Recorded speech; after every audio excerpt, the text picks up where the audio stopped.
Nah, saya lanjutkan. Wa indama balagha minal umri 6 sinina tuwfiyat walidatuhu Aminatu bil abwa. Saat Rasulullah sallallahu alaihi wasallam umur beliau mencapai 6 tahun, dikatakan bahwa ibunda beliau pun wafat.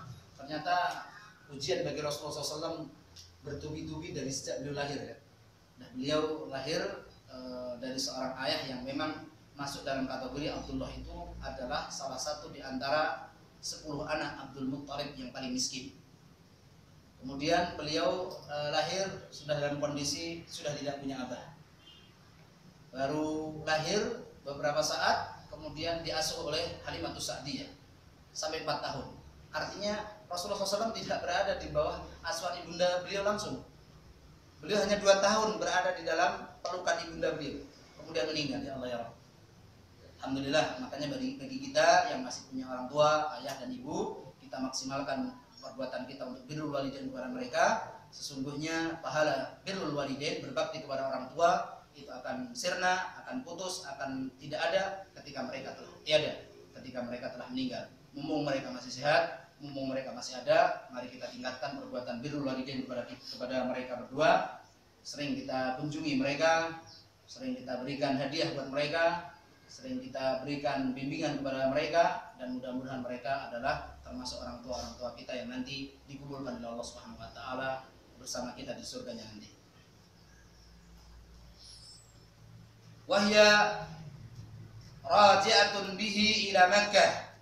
Saat itu Aminah, ketika beliau meninggal, sesungguhnya Aminah saat itu sedang melakukan perjalanan pulang bersama Rasulullah SAW. Saat itu bersama Rasulullah SAW. Jadi artinya setelah dari Halimatus Sa'diyah 4 tahun, umur 5 tahun sampai 6 tahun inilah yang kemudian Rasulullah SAW berada di bawah bimbingan ibunda beliau, sedang melakukan perjalanan dengan Rasulullah SAW ke Makkah dari min ziyarati qamat biha ma'ahu ila akhwal abihi Bani Ali bin Najjar bil Madinatul Munawwarah. Saat itu ibunda beliau sedang melakukan perjalanan pulang menuju Makkah dari ziarah beliau yang beliau lakukan dengan Rasulullah SAW ke rumah atau berziarah ke paman-paman beliau dari paman-paman ayah beliau, yaitu Bani Najjar, Bani Adi bin Najjar yang ada di Madinah Al-Munawwarah.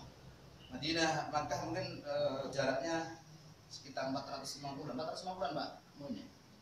Madinah ya. Cukup jauh. Perjalanan mereka juga tentunya masih pakai unta dan kuda. Nah, wa hamalathu maulahu wa hadanathu Ummu Aiman ila jaddihi Abdul Muttalib di Makkah. Lalu Rasulullah SAW dibawa oleh pembantu dari ayahanda beliau dan juga pengasuh dari Rasulullah SAW sendiri, yaitu Ummu Aiman, dan dibawa kepada kakek beliau di Makkah. Fa'akhadha yaqutuhu bi'inayatihi ila an tufiya walin Nabi sallallahu alaihi wasallam 8 sanawatin minal umri. Kemudian dibawa oleh Ummu Aiman kepada kakek beliau Abdul Muttalib. Lalu Abdul Muttalib berusaha dengan semampu segala kemampuan beliau merawat dan mengasuh Rasulullah SAW sampai beliau wafat, dan Rasulullah SAW saat itu masih berumur 8 tahun. Insyaallah ujian beliau ya. Dan ini memang hikmah. Kenapa? Nanti hikmahnya kenapa Rasulullah SAW lahir dalam keadaan yatim? Bahkan bukan yatim lagi. Orang yang harus mengasuh beliau, paman, kakek dan paman juga seperti itu, meninggal terlebih dahulu daripada beliau.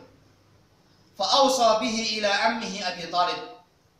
Sebelum meninggal, Abdul Muttalib memberikan wasiat kaitan dengan pengasuhan Rasulullah SAW kepada pamannya Abu Thalib, akhu abihi Abdullah li ummihi wa abih.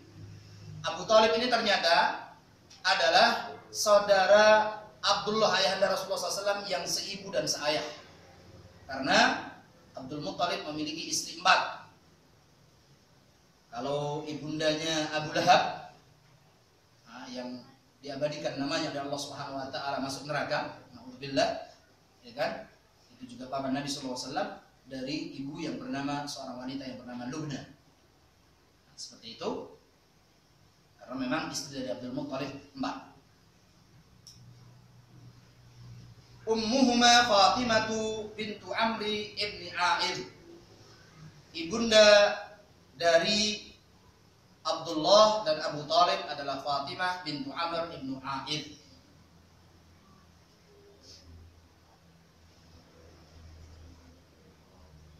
Ya, kami lanjutkan tentang kepengasuhan Rasulullah SAW. Waqad ruwiyat akhbarun fi mada inayati jaddihi Abdul Muttalib bihi min dhalik ma rawahu Abu Ya'la anna Abdul Muttalib arsala Muhammadan dhata marratin fi ithri ibilin lahu dhallat fahtabasa alaihi hatta hazina huzlan sadida wa indama 'ada Muhammadun bil ibil aqsama alla yab'athahu fi hajatin lahu abada wa la yufariqahu ba'da hadha abada. Telah diriwayatkan dalam sebuah riwayat gambaran tentang begitu besarnya perhatian kakek beliau Abdul Muttalib dengan Rasulullah SAW. Tidak tanggung-tanggung, artinya bahwa kakek beliau Abdul Muttalib mengasuh, merawat, mendidik Rasulullah SAW tidak tanggung-tanggung dalam masalah perhatiannya. Min dzalika, di antara bukti otentik yang menyebutkan tentang itu adalah apa yang diriwayatkan oleh Abu Ya'la, bahwasanya Abdul Muttalib pernah suatu hari menyuruh Rasulullah SAW untuk mencari unta milik Abdul Muttalib yang hilang. Dimintalah oleh Abdul Muttalib untuk mencari, tolong cari unta kakekmu yang hilang ini. Jadi wajarlah seorang kakek menyuruh cucunya. Diperintahkanlah oleh Abdul Muttalib. Jadi hilang dari penggembalaan. Jadi ada salah satu unta atau beberapa unta yang hilang dari penggembalaan.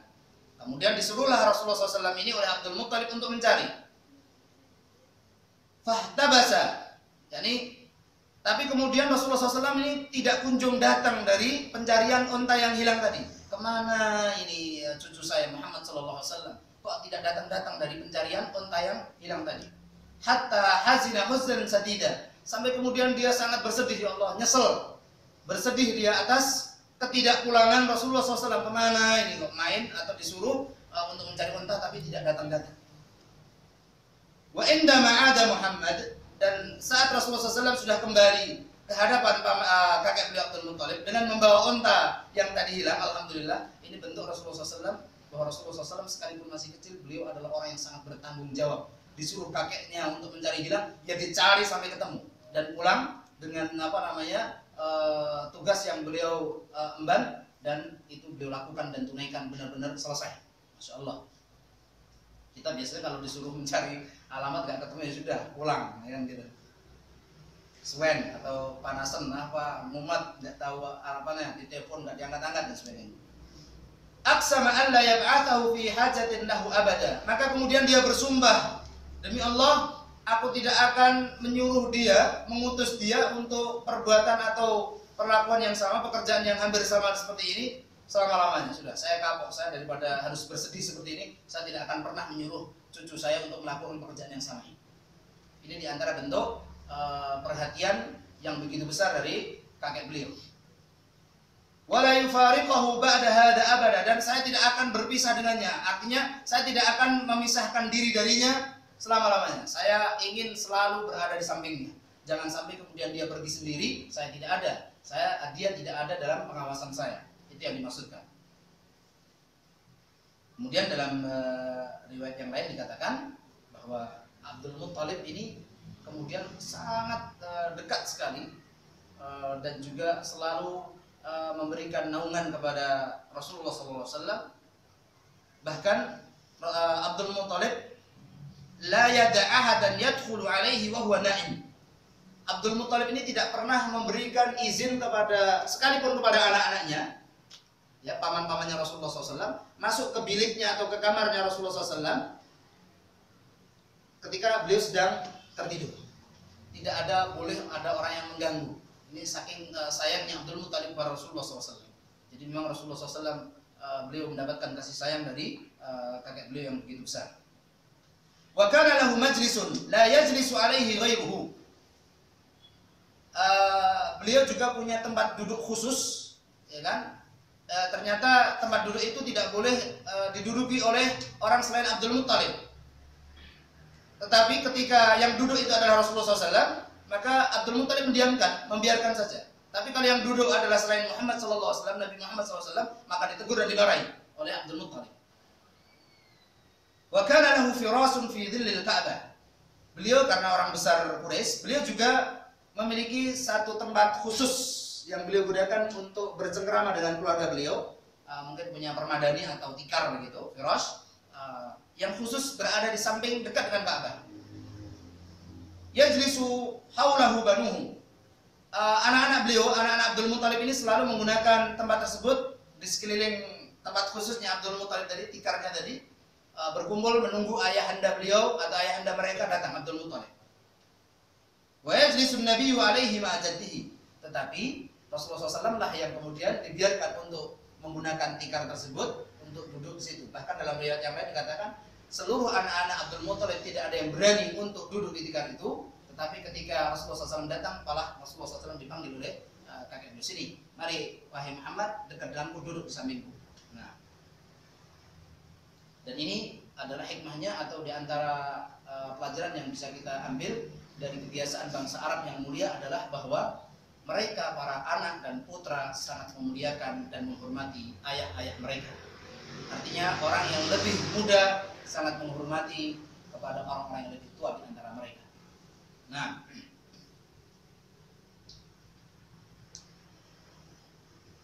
kemudian karena Abdul Muttalib wafat di saat Rasulullah SAW berumur 8 tahun dan Abdul Muttalib memberikan wasiat pengasuhan hak asuhnya kepada Abu Talib, dan Abu Talib adalah karena memang seayah dan seibu, beliau memang mirip dengan Abdullah ayahanda Rasulullah SAW. Sebagaimana Al-Husain ini memiliki kemiripan dengan Rasulullah SAW dari sisi wajah, tetapi Al-Hasan memiliki kemiripan dengan Rasulullah SAW dari sisi postur tubuhnya. Nah, wallahu taala alam. Makanya memang kadang-kala anak kita itu bisa jadi persis dengan kita, bisa jadi persis dengan istri kita, bisa jadi persis dengan kakeknya, baik itu dari kita ataupun dari ibu dari istri kita, ataupun mungkin mirip dengan siapa dari keturunan kita, atau mungkin dengan sepupunya. Kemudian diriwayatkan fi kutubis sirah atau fi kutubis siyar anna Abu Talib kana syadidul i'tina'i aidan bibni akhihi Muhammad. Diriwayatkan juga bahwasanya Abu Talib sangat perhatian juga, perhatian yang sangat besar juga, sama halnya dengan perhatian yang diberikan oleh kakek anda Rasulullah SAW, berikut juga dengan Abu Talib ini. Dan ini adalah diantara keutamaan bangsa Arab di dalam masalah hak asuh mengasuh tadi. Memang mereka benar-benar menjalankan tugas mereka.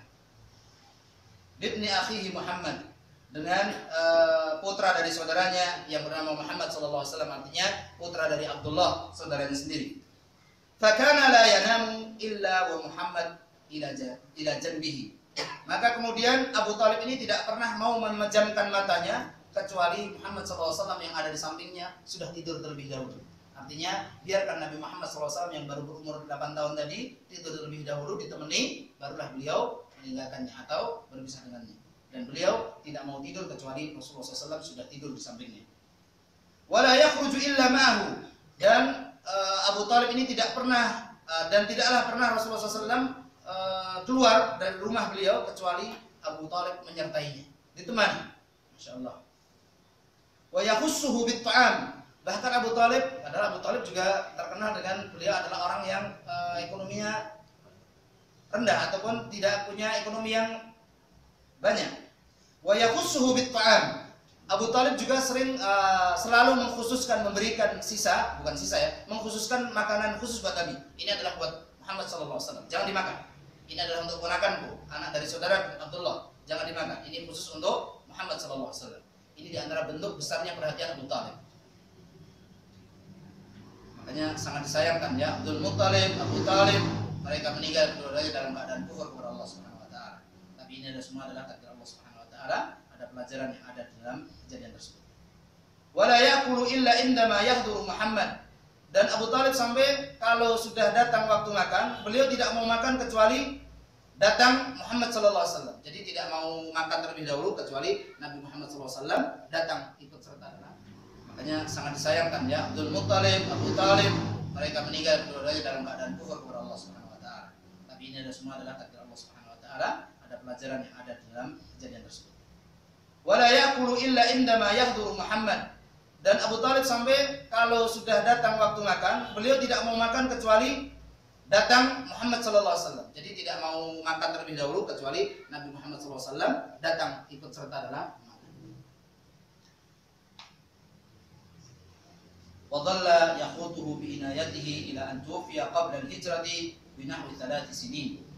Lalu kemudian selanjutnya Rasulullah SAW hidup di bawah asuhan Abu Talib, di bawah perhatian Abu Talib, di bawah tanggung jawab Abu Talib sampai Abu Talib meninggal 3 tahun sebelum hijrahnya Rasulullah Sallallahu Alaihi Wasallam. Ada yang mengatakan pada tahun ke-7 setelah kenabian Sallallahu Alaihi Wasallam. Hadirin yang dimuliakan oleh Allah Subhanahu Wa Taala, itu tentang kepengasuhan Rasulullah SAW, tentang keyatiman Rasulullah Sallallahu Alaihi Wasallam. Berikut juga tadi tentang pengasuhan kakek anda beliau dan juga paman beliau Abu Talib sampai mereka berdua meninggal dunia, sehingga Rasulullah SAW di saat beliau berumur 8 tahun beliau harus kehilangan kakek anda beliau, kemudian diasuh oleh paman beliau sampai 3 tahun menjelang hijrahnya Rasulullah SAW. Kita masuk